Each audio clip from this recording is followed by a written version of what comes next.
Oxumaré é um orixá que trabalha todos os ciclos, a prosperidade, a fartura.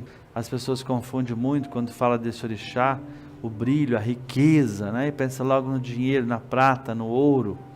Mas o encantamento que a gente deve pedir para ele é que nos dê brilho, que nos dê entusiasmo, motivação, que é uma palavrinha tão usada por todo mundo, mas o que é realmente motivação, o que é entusiasmo, o que é vontade, né? Assim, de novo, é a nossa entrega, é o amor que a gente coloca naquilo que a gente faz. Quando você está realmente apaixonado por algo que você está fazendo, por um projeto, um trabalho, assim como você está numa relação afetiva apaixonado, você se entrega totalmente. Oxumaré é você estar apaixonado, colorido, é o brilho. A gente colocou toda uma firmeza, as cores de Oxumaré, pedindo essa bênção, pedindo esse axé. E quando a gente faz essa firmeza, sempre para o orixá, né, a gente sempre coloca fruta. Às vezes as pessoas falam, mas o que eu posso fazer para fazer essa firmeza? Fruta é um alimento que vai em toda a mesa, em toda oferenda, né? Qualquer orixá aceita. Mas a oferenda que hoje a gente colocou para o Oxumaré, que é uma coisa mais fácil, todo mundo consegue fazer,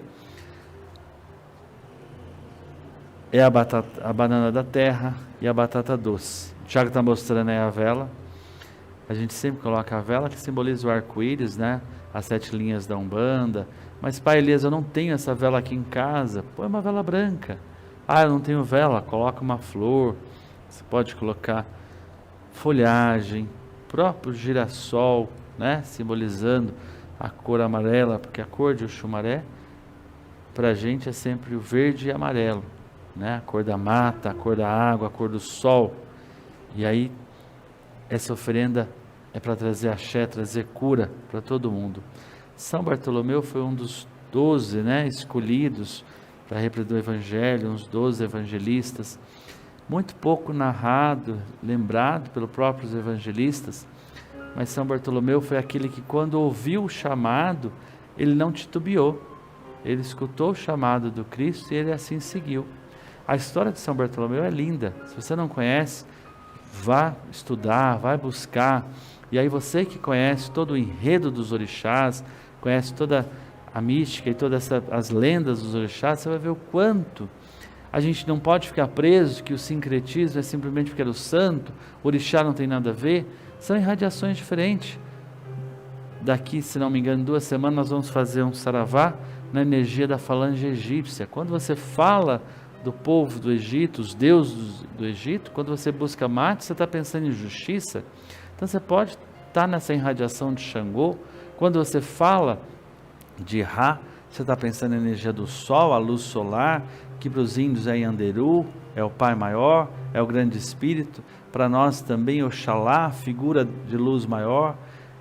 Cada cultura, cada povo, e a gente tem que entender que nós não somos o único povo, né? No nosso planeta existem muitas culturas, e aí em cada parte existe também ali a fé, a devoção a um Deus, uma irradiação, a criação. Nós acreditamos sim no Deus único, no Criador, no Pai Celestial, mas para chegar até o Pai Celestial, ao Deus maior, existem vários caminhos, existem várias egrégoras, várias falanges, vários tarefeiros, podemos dizer assim, várias divindades para nos iluminar.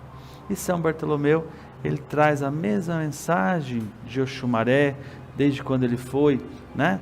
Ele trazia a mensagem do Cristo, e aonde ele mais viveu, não lembro agora a cidade, mas por onde, se você está aqui acompanhando a gente, lembrar a cidade onde ele mais ali pregou realmente a mensagem de Jesus, foi onde foi intitulado, eu não lembro agora o nome da cidade, mas talvez eu lembre até o final, eu trago para vocês. Foi onde teve a primeira igreja cristã, que não era igreja católica, e sim uma igreja do cristianismo. A gente tem que entender e buscar na história que o cristão, todos nós somos. Todos nós que estamos nesse planeta governado por Cristo, nós somos cristãos, né?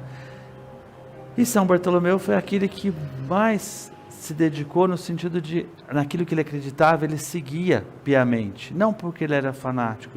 Ele ouviu o chamado E foi, ele tinha plena convicção. Assim como a serpente, quando ela se esguia, ela sabe o momento da caça, o momento, então ela vem às vezes rastejando, né? Todo mundo pensa logo na víbora, no veneno que ela traz, mas olha o quanto cura, através do veneno da serpente, o quanto se cura. Quando a gente fala de Oxumaré, a gente está falando dessa irradiação de cura, a gente está falando de uma dualidade, sim, de energia masculina, feminina, o mais, o menos. A gente não está falando de gênero, a gente não está falando de sexualidade, a gente está falando de essência, a gente está falando de criação, a gente está falando de uma maioridade. Quando você pensa no reflexo do arco-íris, são ciclos, são várias estações, né? E o Xumaré, como eu digo, é o orixá que vive em céu e terra. Ele, junto pelo arco-íris, desce na terra, sobe aos céus. Quando você precisa elevar, precisa renovar, precisa mudar ciclo, clame por Oxumaré. Então eu te convido hoje a você pensar, o que você está precisando renovar, o que você está precisando trazer. Natanael é o mesmo São Bartolomeu. A gente vai encontrar muitas passagens, às vezes no Evangelho, muito mais falando de Natanael, e aí sim, depois ele se transforma em São Bartolomeu. É uma história linda, busca entender, busca conhecer, para você conhecer mais e saber sobre inclusive os evangelistas, né?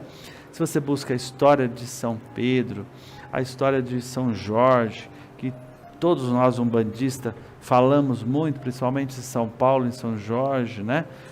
Por conta do sincretismo a Ogum, cada santo tem um conto lindo e traz uma história linda, a história de Santa Rita, né?